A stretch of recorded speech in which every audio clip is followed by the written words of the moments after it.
Stalker 2. Що може бути круче, ніж українська гра? Звісно, наприклад, те, що Росія вже поводиться так, ніби гра завдала їм максимально особистої шкоди. Заборони, істерики, масові хейти, вигадані експерти, які критикують гру просто так, і, звісно, ті люди, які розповідають про психологічну зброю та українську пропаганду в ігровій формі. Усе це виглядає дивно, але водночас показово. Сьогодні я розберу, чому вони так бояться цієї гри, чому саме Stalker 2 викликає у них таку паніку, і як одна гра змусила цілу країну відчути загрозу на рівні державної пропаганди. Це не просто ігровий реліз, а для Росії це просто удар по їхній картинці світу. І зараз я покажу чому. З тебе лайк, підписка, і почнемо після рекламної паузи.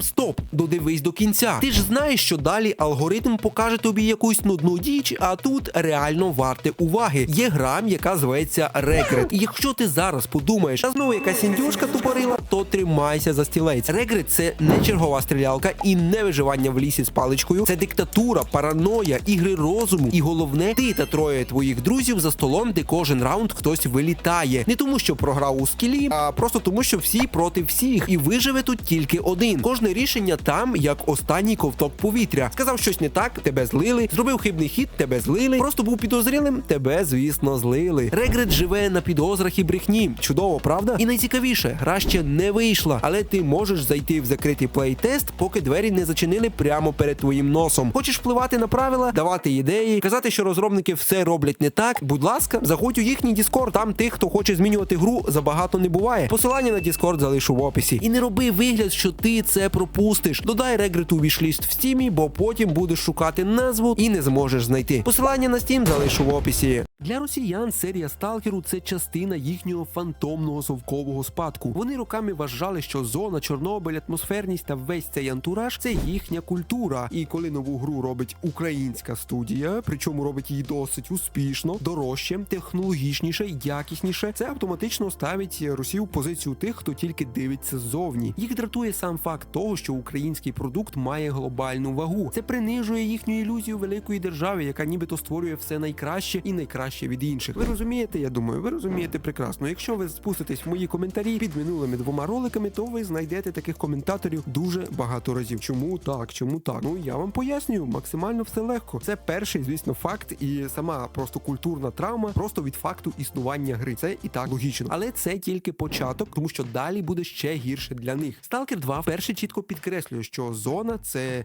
на території України, да? Українські персонажі, українські локації, українська мова, українські символи. Для Росії це непропустимо. Вони звикли привласнювати чуже. Культуру, історію, міфи. А тут вони зустрічаються з історією, де це вже неможливо заперечити. Кожен прапор, кожна фраза українською для них як цвях у фейкове «Мі один народ». Гра руйнує саму основу їхньої пропаганди. І, звісно, коли гра вийшла українською, багато хто критикував за це саме розробників і казали, якого фіга, тому що для них це було неприйнятно. Тому що гра, як ви вже і так, я думаю, розумієте самі, було очевидно, що для них це було просто максимальним ударом в спину. Тому що останні часті, минулі частини, всі вони були без української мови, що, в принципі, я думаю, було досить негарно з боку розробників, де і взагалі з боку гравців, які грали на російській мові. Хоча українську потім якимось чудом, там модами і так далі, звісно, додавали. Але їхня образа – це лише верхівка айсбергу, тому що далі йде політика, звісно. Існування української AAA гри світового рівня під час війни – це автоматично політичний удар по Росії. Вона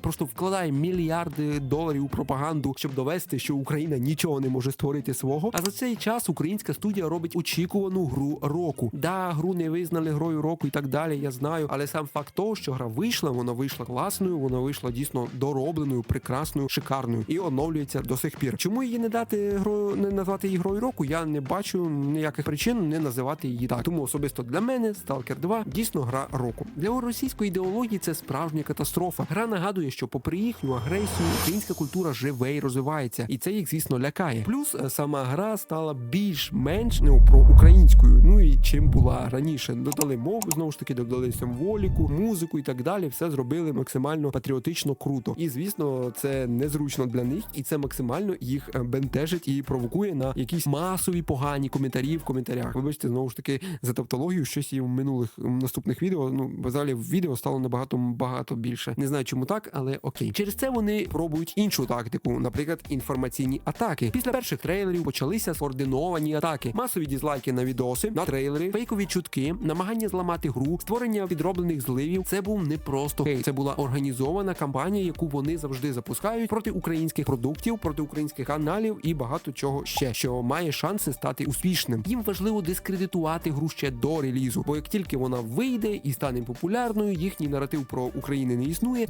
здується остаточно. І в принципі він так і здувся. Steam, якщо подивити, багато хто хейтить ось цю Stalker саме, хейтять її саме через ось цю російську пропаганду, яка в принципі їм нав'язала ось таку думку. У мене, коли був відос про Stalker, я його не хейтив, а просто висказав свою думку, яку я, звісно, вже змінив. Ой, перевзувся, скажуть. Ну гаразд. Давайте подивимося, що їх бісить найбільше всередині самої гри. Судячи з офіційних матеріалів, у грі є теми свободи, вибору, відповідальності, співчуття та боротьби, звісно, з тиранією. Це класичні Stalker теми, які були в минулих частинах, і взагалі це суть самого Сталкеру, самої гри, але подані з української перспективи, і це болить москалям. Звісно, гра показує людей, які шукають свободу, готові протистояти системі, змінювати свій шлях, і це повна протилежність російській реальності, де ігрова логіка, ти можеш обрати свій шлях, звучить як політична декларація і, звісно, дискредитація ЗС РФ. Ну і сам факт того, що їхні ігри, які виходять тільки з ось цим максимально тупим пропагандистським лайном.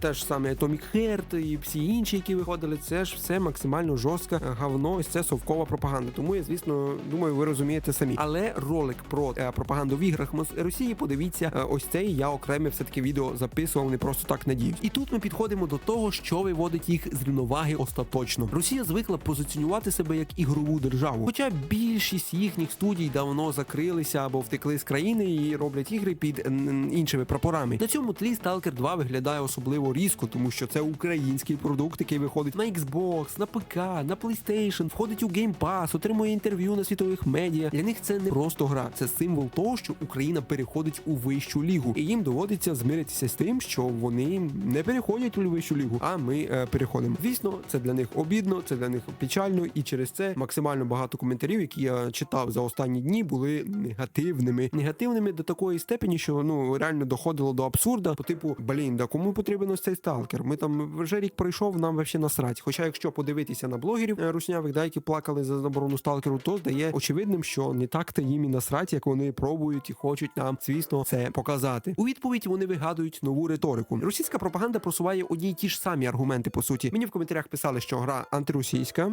гра русофобська, що це пропаганда СБУ, що розробники їх образили, ось цих саме білорусів, і ЛГБТ, коли кидали страйки на відоси і так далі. І, звісно, те, що зона – це їхня культура. Усі ці тези тримаються на нульовій логіці. Насправді їх дратує тільки одне. Stalker 2 показує світ без Росії. Світ, де український продукт займає центральне місце в глобальному інфопросторі і без мови російської. І це набагато краще. І це лякає їх більше за будь-які вигадані пасхалки і за те, що там гра типу антиросійська і так далі. Хоча де вони це побачили, поняття не маю. Навіть Хесу сказав, що не розуміє, де русофобські взагалі наративи в Сталкері.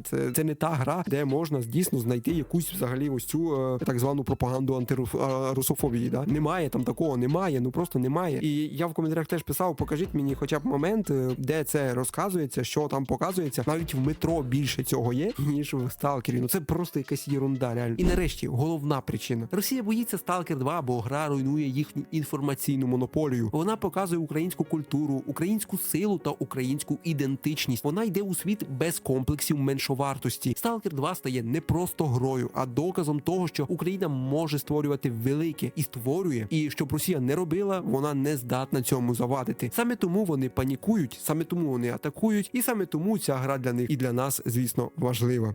Бо що сильніше вони кричать, то чіткіше стає видно. Цей реліз уже виграв, і навіть не враховуючи те, що грі вже рік, вона буде досить довго ще колупати їм нерви і, звісно, засяде в їхню башку на багато років. Ну, ви пишіть в коментарях свою думку, чому вони так гризуться через український Сталкер, чому вони хейтять блогерів через Сталкер, буде дуже цікаво почитати, І, звісно, почитайте мої коментарі і напишіть свої коментарі під цим відосом. Тільки не пишіть оскорблення, реально, не потрібно оскатись. Давайте реально мирно все це обсудимо в коментарях. Ну, а з вами був я, Ван Геймс, з вас лайк, підписка і, звісно, побачимось дуже скоро в нових відео. Всім пока!